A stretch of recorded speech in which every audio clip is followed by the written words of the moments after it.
네, 안녕하세요. 유현태입니다. 2026 시즌 K리그1 프리뷰 이어가고 있는데요. 이제는 FC 안양 차례가 왔습니다. 네. 저희 부천 FC보다 좀 앞서가지고 승격을 해가지고 잘 첫 시즌을 보낸 것 같습니다. 일단 승격팀이 살아남는 것 자체가 항상 그 문제가 되고 그게 이제 목표가 되는 시즌들이 많았는데 그럼에도 불구하고 안양은 굉장히 좋은 결과를 가지고 왔던 것 같아요. 8위 정도면 정말 전 잘했다고 생각하고 또 경기 내용적으로도 안양이 쉽지 않은 팀이라는 것을 보여줬다고 생각하거든요. 그래서 굉장히 첫 시즌에 박수를 보내주고 싶고 다만 이제 이번 두 번째 시즌은 또 다른 시작이잖아요. 새로운 시작이 되는 거고 이 팀이 다시 한번 생존에 도전해야 되는 상황이 됐다고 생각합니다. 그래서 유병훈 감독님과 FC 안양이 어떻게 이번 시즌 보낼 수 있을까? 이런 얘기를 한번 이야기 드리고 가려고 하는데 저는 FC 안양 뭐 물론 저희 부천 FC도 마찬가지지만 마찬가지지만 FC 안양도 이번 시즌에 그 좀 쉽지 않은 시즌이 될 수도 있겠다라는 생각을 저는 해요. 개인적으로는. 그래서 그 부분을 조금 이야기를 드리고 갈 생각입니다. 불안 요소가 있다고 생각합니다. 네.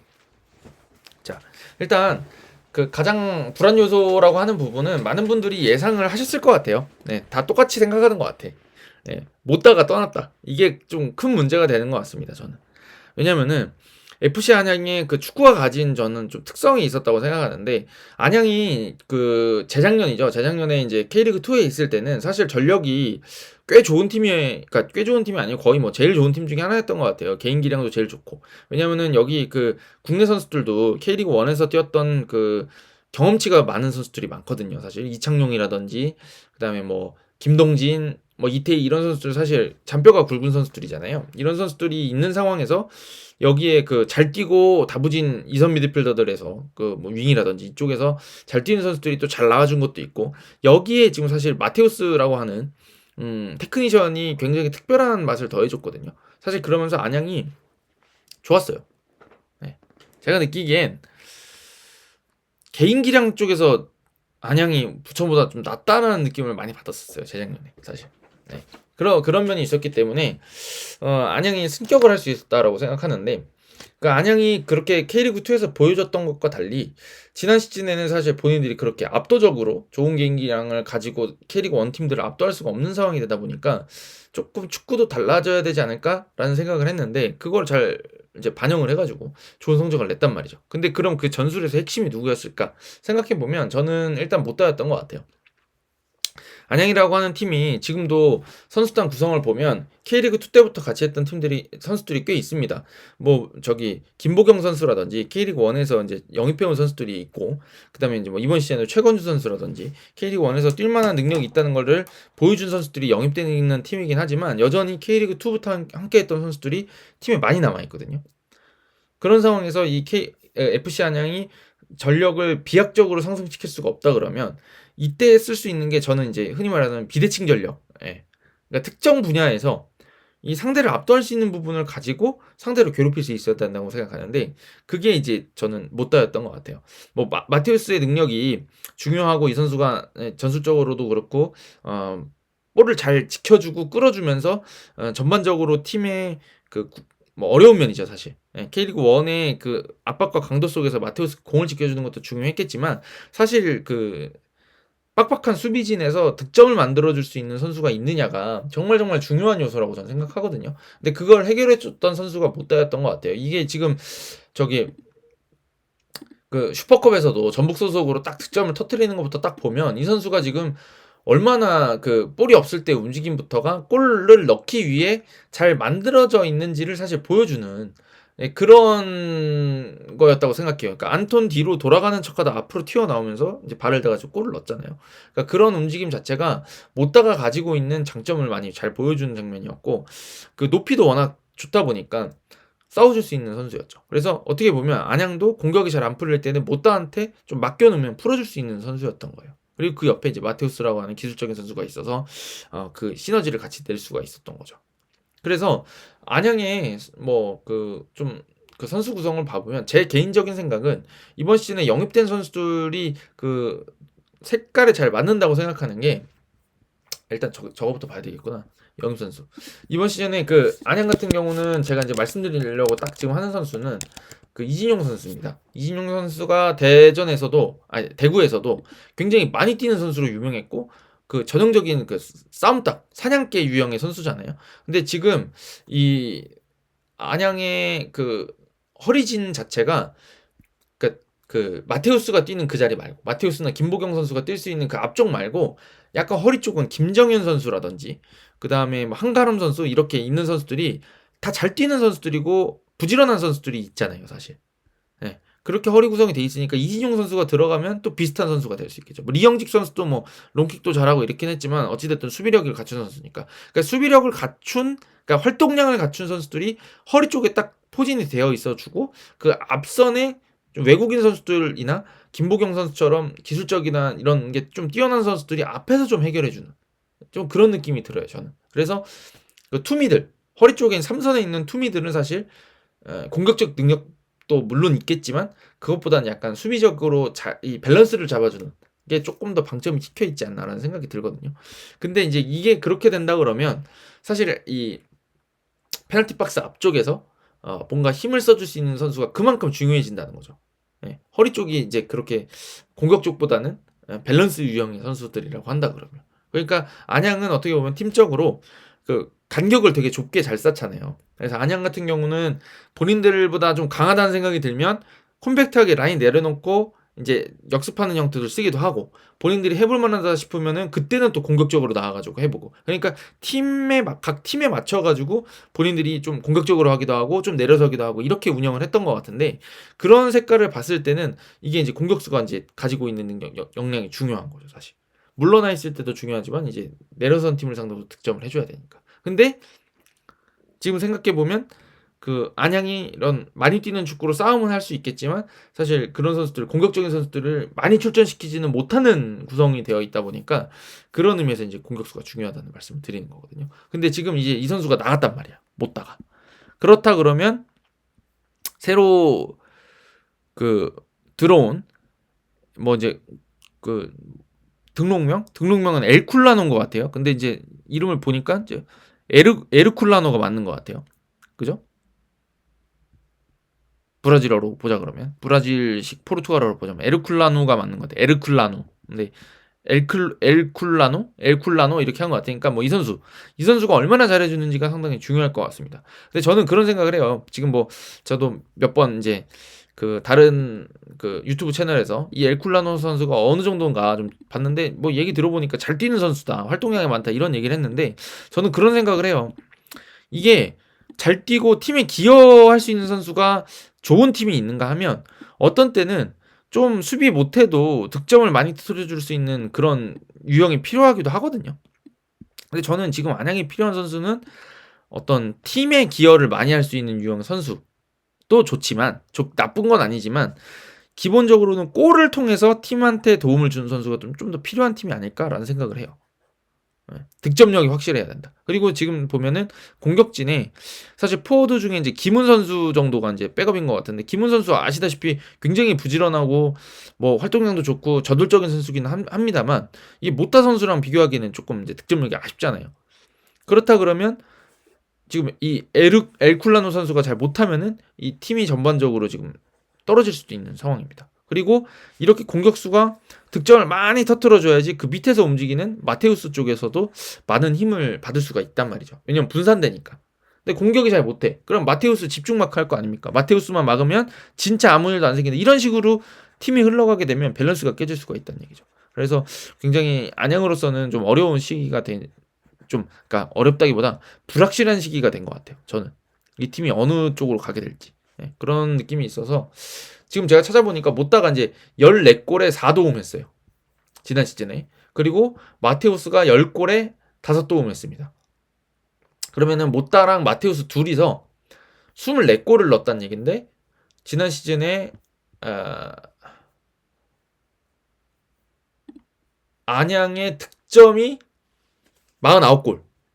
그러니까 둘이서 넣은 골만 하면 이 안양 공격이 절반이었다는 얘기죠. 사실 못다랑 마테우스가 해결해 준 게. 그리고 이제 도움까지 더해진다 그러면 더 많아질 거고. 이 두 선수의 역량이 굉장히 공격에서 중요했던 건데 이 선수들이 지금 못다가 빠짐으로 해서 쌍으로 갈 때 강한 건데 한 명한테 이게 쏠리기 시작하면 답이 없다. 이런 생각이 듭니다. 근데 저는 이거는 좀 어쩔 수 없는 부분이라고 생각하고 뭔가 나쁘게 얘기를 하려는 게 아니라 그런 위기가 있다는 점을 그냥 설명드리는 거예요. 이건 어쩔 수 없는 부분이 있다고 생각하는 게 뭐냐면 K리그 2에서 올라온 팀들이 첫 해는 잘하는 경우들 꽤 있어요. 왜냐면 K리그 2에서 잘하는 선수들이 K리그 1 올라와서 좀 고전하는 경우들 분명히 있습니다. 저희 그 부천에서 잘했던 박은익료 선수가 수원 삼성 가서 엄청 그 고전했잖아요, 사실. 그러니까 그런 걸 생각해 보면 K리그 2와 K리그 1의 차이가 있다 이런 얘기들이 있는데 안양 같은 경우는 지난 시즌 물론 천안에서 영입을 하긴 했지만 못다나 직접 상대해 보니까 더 이제 절실히 알았던 거죠. 못다 얘 잘한다 이런 거를. 못다랑 마테우스랑 이런 선수들 조합해가지고 기존에 있던 선수들을 가지고 잘했어요. 잘할 수 있어요. 근데 지금 이번 시즌 되니까 지금 이제 또 다 다른 선수들이 눈독을 들이고 또 이 선수들이 K리그 1로 잘하니까 다른 팀으로 또 떠나가고 네, 몸값이 올라가죠. 승격시킨 멤버지만 이 선수가 이제 더 좋은 대우를 받고 싶어하고 이러다 보니까 선수들이 떠나게 되고 그 대체 자료를 제대로 못 구한다 그러면 이 팀이 오히려 전력이 내려가는 경우들이 생기는 거예요. 2년 차가 되고 나면. 저는 못다도 이제 대표적이었던 것 같아요. 못다도 안양에서 아니 저기 천안에서 잘했다. 알겠다. 하지만 이 K리그 1에서 먹힐까 생각을 했었는데 안양에서 잘하니까 확실해졌죠. 아 먹히네. 이미 다 알아버린 거죠. 예. 그렇게 되다 보니까 팀을 떠나게 되는 거고. 그러니까 안양에서도 지금 전력이 지금 뭐 야고도 빠져나갔죠. 야고도 빠져나가고 약간 야고랑 아마 그 못다 빠진 자리가 좀 있는 것 같아요. 제가 봤을 때 나머지는 그래도 뭐 괜찮게 유지를 한 것 같은데 그래서 그 빠진 자리를 야구 빠진 자리를 메우고자 이제 최건주 선수를 데려오고 대책은 세웠어요. 대책은 세웠는데 지난 시즌에 했던 것만큼 해줄 수 있느냐 이거는 사실 봐야 된다는 거죠. 알 수가 없죠. 팀의 적응 문제도 있고 팀의 한 문제도 있고 예, 뭐 부상이라는 변수가 있기도 하고 예, 그건 언제나 존재하는 거지만 그런 상황이 되다 보니까 이게 마냥 쉽지는 않을 수도 있다라는 생각을 하는 거죠. 그래서 이게 어려운 문제예요. 2년차들이 잘 버티는 게 쉽지 않습니다. 예. 그래도 저는 안양이 그 기업 구단만큼 강한 어떤 강력한 영입 선수들을 데려올 수 없는 부분들이 있음에도 불구하고 그래도 좀 알차게 영입을 했다고 하는 생각은 들어요. 골키퍼 쪽에도 그 김정훈 선수 영입하면서 주전으로 이제 오래오래 쓸 생각을 하는 것 같고요. 그 다음에 그 토마스 재계약했고요. 그 다음에 공경훈 선수가 합류한 것도 상당히 좋죠. 이거는 이제 수비진에 굉장한 안정이 될 거고. 그러니까 수비진 리더가 있고, 수비진은 또 베테랑들이 많아가지고 구성을 잘했고, 이진용 선수도 알짜배기라고 저는 생각합니다. 잘 영입했고. 그 다음에 그 최건주 선수 영입하고, 여기 아일톤이라고 이름하던가? 에일톤인가? 아일톤? 여기 이제 저기 브라질어 이름 보니까 아이르톤이라고 하는 거 맞는 것 같아요. 아이르톤 선수가 지금 영입이 돼가지고 기다리고 있는 상황이니까 이 선수들이 조금 그 야구가 빠진 자리를 잘 메워준다 그러면 오히려 공격 쪽에서는 좀 살아날 수도 있겠죠. 그래서 지금 이제 영입된 선수들이 얼마나 잘해주느냐 요 한 칼에 따라서 조금 달라질 수도 있겠다라는 생각이 듭니다. 네. 근데 그럼에도 불구하고 저는 안양이 좀 재밌는 축구를 펼쳐주기를 바라면서 또 기대하는 바가 있는 게 뭐냐면 제가 이제 아까 그런 말씀 드렸잖아요. 그 안양이 상대팀 스타일에 맞춰서 본인들이 스타일이나 전력에 맞춰서 상대가 우리보다 좀 세 보인다 그러면 내려서는 것도 곧잘 하고 또 어떤 때는 그냥 상대가 우리보다 뭐 우리랑 비슷하거나 좀 그렇다 생각하면은 나가가지고 그냥 잡아먹기도 하거든요. 그랬더니 오늘 이제 그 미디어데이 때 유병 감독님이 이제 좀비 축구 얘기하셨던 거를 업그레이드 시켜서 이제 물어 뜯겠다 이렇게 말씀을 하셨거든요. 근데 그런 측면에서 이 안양이라는 팀이 저는 일단 그 두 가지 콘셉트를 그대로 유지하지 않겠느냐라는 생각을 하면서 저는 재밌을 수 있다고 생각하는 게 이제 토마스 선수의 활용법을 이제 완벽히 알았다는 점 때문입니다. 저는 그래서 지난 시즌에도 3백하고 4백을 좀 모았단 말이죠, 안양이. 근데 그때마다 토마스가 뭐 가끔은 풀백으로 나오기도 했지만 이 선수가 기본적으로는 제가 보기에는 스토퍼 위치에 있으면 재밌는 선수 같아요. 3백에 오른쪽이나 왼쪽에 그 스토퍼로 나왔을 때 이 선수가 스토퍼로 있을 때는 뒤에 수비가 2명 있으니까 맘 놓고 올라가가지고 공격진까지 올라가기도 하고 중원에 가담해서 미드필더 같이 하기도 하고 측면이 올라간 자리가 있으면 그 뒤를 채워가면서 본인이 또 풀백 노릇도 할 수 있는 선수이기 때문에 이 선수를 통해 가지고 안양의 그 숫자 싸움에 굉장히 유리한 부분들이 생길 거예요. 갑자기 막 앞으로 밀고 나가고 공격이 가담하면 공격에서 숫자를 하나 탁 늘려주는 효과가 될 거고, 그 3백이라고 중원에 가다 보면 미드필더가 만나지는 숫자를 그런 효과를 볼 거고, 풀백을 채우고 나면 풀백의 전진을 통해서 측면 숫자를 늘려놓을 수 있는 그런 효과를 누릴 수도 있겠고, 예. 여러 가지로 안양이라고 하는 팀이 가지고 있는 팀 컬러, 많이 뛰는 팀이기도 하고 전력적으로 뭐 압도적으로 강하지 않은 팀이기 때문에 이런 팀일수록 많이 뛰고 숫자 싸움을 잘 걸어야 되는데, 그 핵심에 있을 수 있는 선수가 토마스라서 이 선수를 잘 활용한다 그러면 안양이 그 3백과 4백을 오가면서 공격적인 축구, 수비적인 축구를 모두 잘할 수 있는 팀이 될 수도 있지 않을까라는 생각이 듭니다. 다만 그러려기 위해서는 마침표를 찍어줘야 되는 선수, 엘쿨라노 선수하고 그 다음에 저기 아이르톤 선수가 이제 하나를 해준다 그러면 분명히 안양한테는 조금 더 플러스 요소가 있을 것이다 라는 생각은 듭니다. 네. 그리고 하나 변수가 있는데,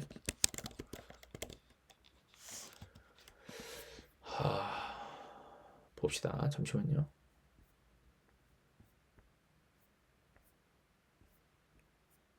지금 제가 이걸 아까 찾아놓는다 그래 놓고 까먹었어요.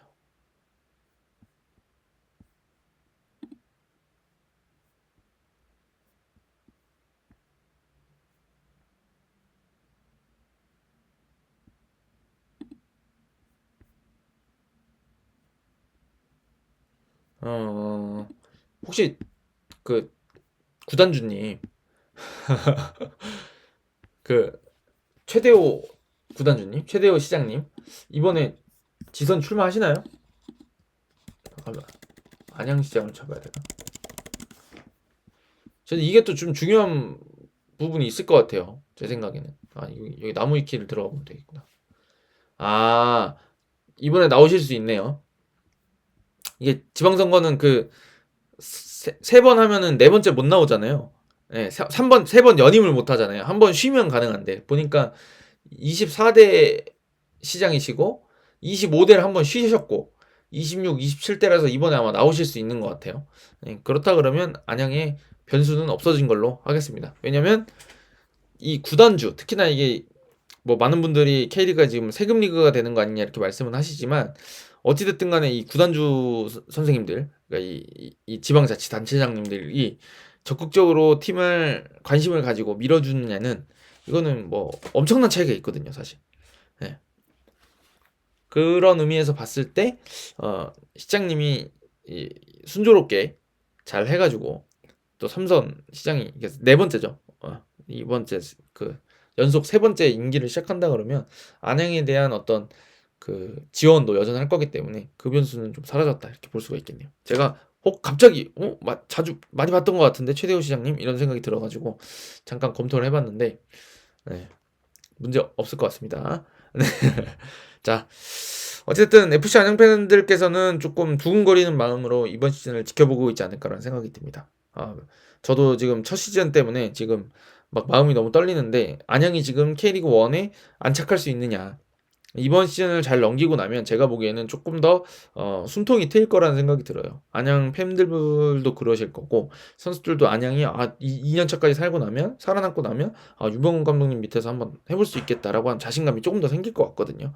그런 팀의 일관성과 안정성을 만들어가는 2년차가 될 것 같아서 그 힘을 한번 보여줘야 될 시기라고 생각합니다. 그래서 그 기대감 때문에, 또 약간의 걱정 때문에, 못다가 떠났던 걱정 때문에 좀 두근거리실 것 같은데, 그래도 어떡하겠습니까? 이 뚜껑을 열기까지는 결과를 알 수가 없으니까, 그때까지는, 그 결과가 나올 때까지는, 특히나 이제 시즌이 끝날 때까지는 열심히 응원하고 좋은 결과가 있기를 바라야 되겠죠. 저희 부천도 저는 작년에 3위로 끝날 때 조금 걱정했어요, 사실. 이거 올해 잘할 수 있을까? 근데 승격을 하더라고요. 믿으면 결과가 옵니다, 여러분. 그래서 안양 팬들께서도 너무 속상하지 마시고, 속상한 시기도 아니야.